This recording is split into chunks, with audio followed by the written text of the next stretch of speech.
Hi ನಮಸ್ತೆ ಕರ್ನಾಟಕ. ನಾನಿವತ್ತು ಬಂದಿದ್ದೀನಿ ಗದಗ್ಗೆ. ಗದಗಲ್ಲಿ ಒಂದು ಫೇಮಸ್ ಟೆಂಪಲ್ ಇದೆ, ಹಾಗಾಗಿ ನೋಡ್ಕೊಂಡು ಬರೋಣ ಅಂತ ಹೇಳಿ ಈ ದೇವಸ್ಥಾನಕ್ಕೆ ಬಂದ್ವಿ. ಈ ದೇವಸ್ಥಾನ ತುಂಬ ಪ್ರಸಿದ್ಧಿಯಾಗಿದೆ. ಕ್ರಿಸ್ತ ಶಕ 1117ರಲ್ಲಿ ಹೊಯ್ಸಳರ ರಾಜ ವಿಷ್ಣುವರ್ಧನ ಇದನ್ನು ಕಟ್ಟಿಸಿದ್ದು. ಹಾಗೆ ಚತುರ ಶಿಲ್ಪಿ ಜಗನ್ನಾಚಾರ ಇದನ್ನು ಕೆತ್ತಿದರೆಂದು ಇಲ್ಲಿಯ ಶಾಸನಗಳು ಹೇಳ್ತವೆ. ಹಾಗೆ ಈ ಗೋಪುರವನ್ನು ವಿಜಯನಗರ ಅರಸ ಪ್ರೌಢದೇವರನ್ನು ನಿರ್ಮಾಣ ಮಾಡಿದರೆಂದು ಶಾಸನಗಳು ಹೇಳ್ತವೆ.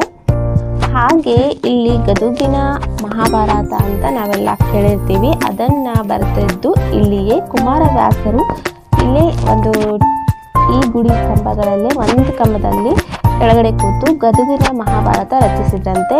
ಇವಾಗಲೂ ಕೂಡ ಆ ಕಂಬ ಇದೆ, ಅದಕ್ಕೆ ಕುಮಾರವ್ಯಾಸ ಸ್ತಂಭ ಎಂದು ಕರೀತಾರೆ. ಹಾಗೆ ಇಲ್ಲಿ ಗೋಶಾಲೆ ಕೂಡ ಇದೆ. ಹಾಗೆ ಇಲ್ಲಿ ಗರ್ಭಗುಡಿಯಲ್ಲಿ